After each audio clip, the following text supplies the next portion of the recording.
All right, let's check this out.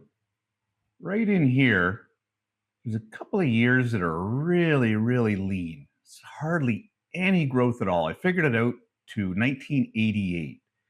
I mean, look at that. Those 3 years could fit into any one of the 4 or 5 years prior to that. I wonder what happened there. That's really unusual. Hey everybody, I'm Jason, and welcome back to From Tree to Lumber. Well, before we begin today's milling session, I need to fill you in on some stuff that's been going on beyond the camera. You may have noticed that my last few projects have been a bit on the lighter side, and I've been kind of avoiding using my left arm whenever possible. Well, I recently got a specialist assessment, and the advice I got was that surgery is my best way forward, so I am now booked in for late May. That's going to mean 6 weeks in a sling, followed by a few months of good old-fashioned physio rehab before I can get back to the mill in the fall. Until I can get there, I need to be just a little bit careful about what I take on. So the good news is that I've been collecting an interesting assortment of smaller, unique pieces for a while that are all within my abilities to handle safely. Much like today's video, which is going to be cleaning up this white ash cookie and counting the rings. Lots of content, folks, still coming. All right, the setup here is pretty simple. I put in this old workbench top and I screwed the cookie down onto it. I made sure that the screws were down as low as possible, below the 1 inch mark. The cookie itself is more or less 2 feet in diameter and just a little bit more than 3 inches thick. My intention here is to get a 1.5 inch thick final cut out of the middle of this thing, so I'm going to cut it a little bit thicker, probably 1 3/4, 2 inch, something like that. Just one single finished cookie out of the middle.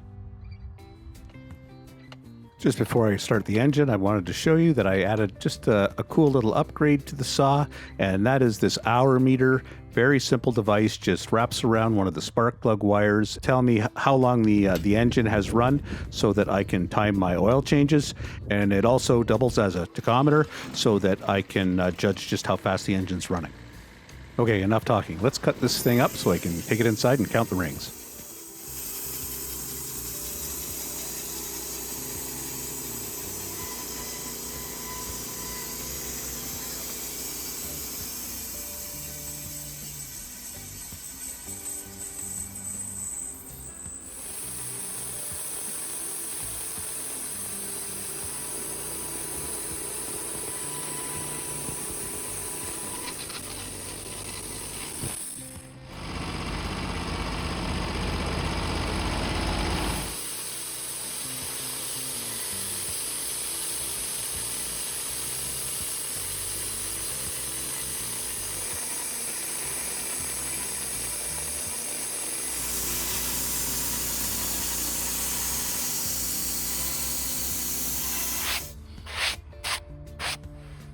This tree was standing dead, and it's pretty solid, but there was this kind of one little area of decay, which I knew about. It's not a big deal. It's just going to be a piece that I'm either going to hang in my shop or out of my sawmill, but I thought it was a good one to make my first cut into.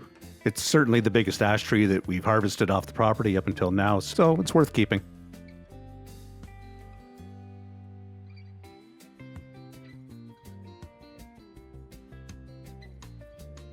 So what I've done is I just took the orbital sander and I just kind of cleaned this up to about 120, just this little piece so you can see what's going on.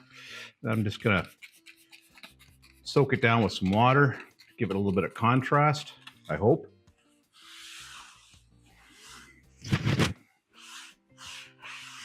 That'll look better. And I should be able to take this ruler and I'm just going to mark this right through here. Okay, so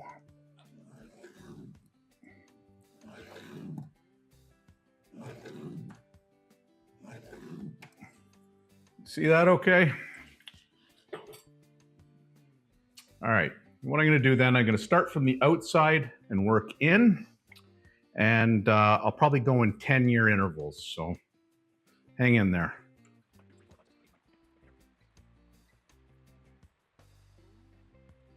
This gets kind of tough in here. Something's going on right in here, eh? Look at that. It was 3 or 4 really bad years, but there was 3 or 4 really good years just before that. Huh.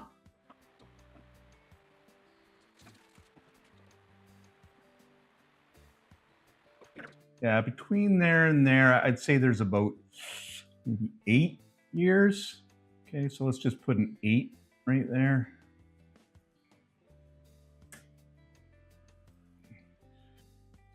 So that'll give us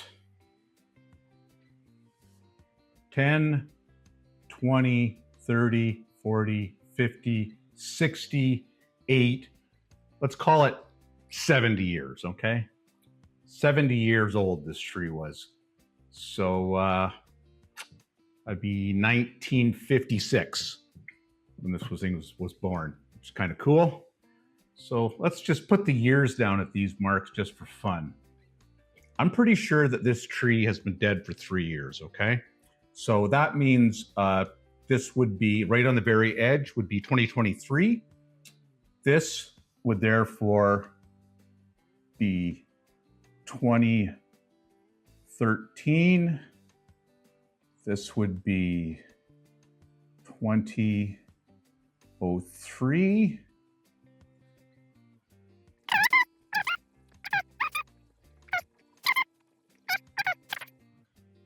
So I was born in 1969, so 73, 72, 71, 70, 69. That's where I was born, right there. So this tree was like that big around when I was born. That's kind of neat. Now let's take a look in here. This is kind of weird, kind of cool right over here. If you look really carefully here, well, you have to even look that carefully. It's pretty obvious. There's like 1, 2, 3 growth rings that are really tight, but they follow these great big fat growth rings. In fact, those 3 years could fit probably in any one of these previous 3 years, which is kind of weird, right? Something happened. Okay, editor's note. Anybody that knows me knows that I had to look that up. So a very quick AI search brought me this.